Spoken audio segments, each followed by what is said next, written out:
Welcome to Carrion Creature Feature. This evening we have a gruesome tale not for the squeamish or the young. With voice work by Auravoice and story by Shane Sellers, I present Eupepsia Suites. As a journalist on assignment, I found myself perched inside an unmarked van, concealed in the shadows of a dimly lit street. My heart raced with anticipation. The night air was filled with suspense. Our news crew had received a tip that the city commissioner, a figure of supposed moral rectitude, was about to make a secretive visit to a seedy motel, and we were determined to uncover the truth. Ian, my camera operator, adjusted the lens, ensuring we would capture every incriminating moment. The van's interior was bathed in the eerie glow of multiple screens displaying the motel's entrance from various angles. The night was still, broken only by the occasional distant hum of passing cars. Time seemed to slow as we watched and waited, the tension in the van almost palpable. Our eyes remained fixated on the motel's entrance, where the flickering neon sign cast an eerie crimson hue. "Eupepsia Suites? What kind of a name is that for a motel?" Ian muttered. "A more fitting name would be Asshole Suites," I replied, eliciting a giggle from Karen. Then it happened. A sleek black sedan pulled up, and our hearts skipped a beat. The city commissioner, a figure of power and respectability, stepped out.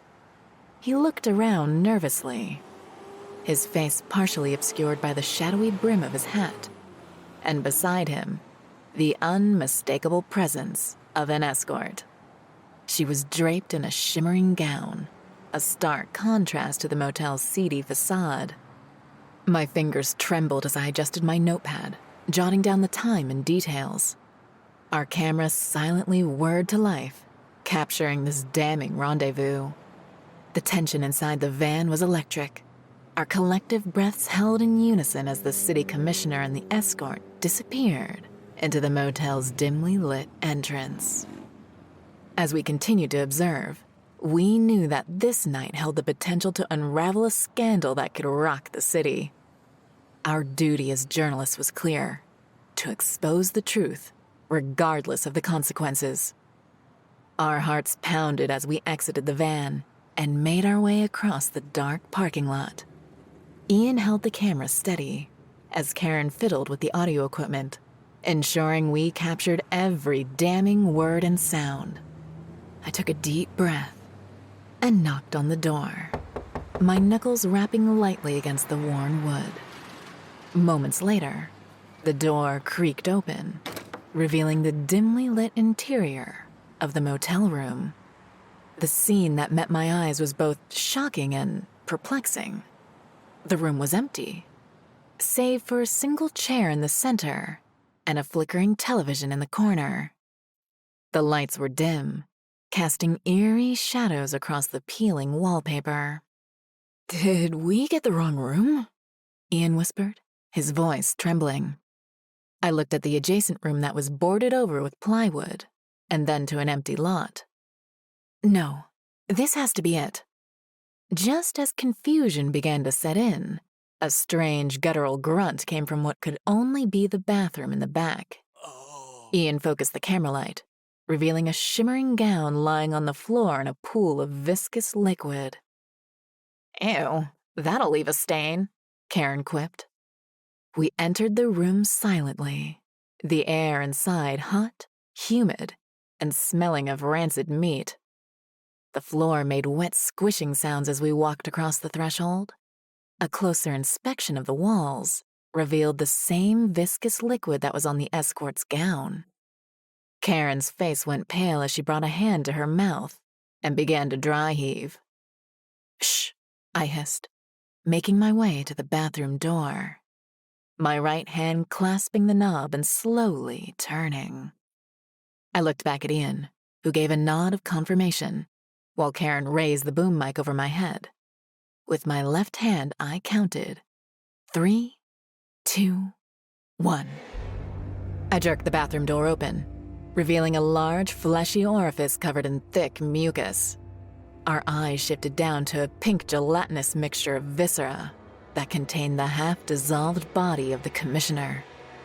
In the sink, a blonde wig floated in a pool of blood that seeped out onto the tile floor below. Instinctually, I slammed the door shut, backing away from the horrific sight. "Back up!" I yelled, my voice trembling as I grabbed Ian and Karen by their arms, pulling them away from the bathroom door. We stumbled backward towards the entrance, our hearts pounding in our chests. Ian rushed to the door, trying to pry it open, with no avail. Suddenly, the walls undulated and pulsated like a living, breathing organism. The chair in the center started to warp and contort into a gaping cavity, the cushion turning into a sickly epidermis. The television screen flickered to life, showing distorted images of the city commissioner and the escort, their faces twisted in agony in an array of analog hues. "What the hell's happening?" Karen exclaimed, her face pale with terror. "I don't know, but we need to get out of here," Ian shouted. Panic set in as the room's pulsations quickened, and the walls began to change into large muscles. A colossal, fleshy polyp suddenly emerged from the corner of the room where Ian was standing. Resembling a bizarre, meaty sprinkler system, this peculiar growth unleashed a powerful jet of thick, translucent fluid that showered Ian with a corrosive enzyme. In the midst of this horrifying spectacle, Ian's agonized screams filled the room as he collapsed to his knees, his exposed flesh sizzling and deteriorating due to the strange substance. Both Karen and I watched in horror as his skin melted away to expose the muscle and bone underneath. In a matter of seconds, he was reduced to a steaming pile of crimson goo. The walls continued to pulsate, and the chair opened like a monstrous maw, revealing a set of large, flattened incisors that merged into a sinister smile. Desperation surged through me as I frantically searched for an escape. There had to be a way out of this nightmare. However, the room's grotesque transformation continued, with the walls closing in and the sinister chair threatening to engulf me entirely. Karen darted past me, sprinting towards a small air conditioning unit affixed to the wall. With every ounce of her strength, she battered the unit with the boom mic. Fragments of plastic clattered to the floor as the unit shifted, revealing the neon glow of the sign outside. Using the television as a makeshift platform, Karen delivered 2 forceful blows, causing the unit to crash down outside. She glanced back at me, her face brimming with excitement as if to convey, "We're free." But then, in an instant, as if sinking into quicksand, Karen's legs vanished through the television set. She recoiled in terror, losing her balance and toppling into the chair below. The chair's gaping maw enveloped her head and shoulders.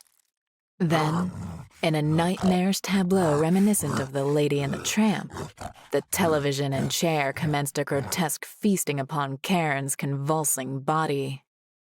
In a final, desperate act, I sprinted past Karen and reached the television stand. With determination, I leaped towards the open window above, inadvertently cutting myself on the sharp aluminum window seal in the process. Gasping for breath, I staggered out and tumbled to the pavement below. The opening promptly sealed itself with a thin piece of flesh resembling an eyelid. I raced to our news van and sped away from the motel, leaving behind the nightmarish room and its unspeakable horrors. To this day, I remain unable to explain the chilling phenomena I encountered in the seedy motel. It was a place where the boundary between reality and nightmare blurred, hosted by a malevolent entity that devoured all who dared to enter. In the subsequent weeks, I embarked on a relentless quest to piece together the events of that fateful night. I reached out to experts across various fields, seeking an explanation for the room's otherworldly transformation. But none could provide a satisfactory answer. It persisted as an inscrutable mystery, a macabre puzzle riddled with missing pieces. The news of the city commissioner's disappearance sent shockwaves through the community. Speculation and rumors ran rampant. Yet I couldn't bring myself to divulge the horrifying truth we had witnessed. Instead, I fabricated a story about our pursuit of leads that had ultimately led to a dead end, sparing the public from the gruesome reality. However, the memories of that night and the haunting visages of my colleagues who met with such gruesome fates tormented me incessantly. I couldn't shake the eerie sensation that the room, whatever malevolent force it harbored, still lurked somewhere, biding its time to claim more victims. As years passed, I came to accept that some mysteries elude resolution, and certain horrors are best left unchallenged. Eupepsia Suites had become an indelible stain on my soul, a haunting reminder of the fragile boundary between our world and the unknown. My career as a journalist continued, but the experience had irrevocably altered me.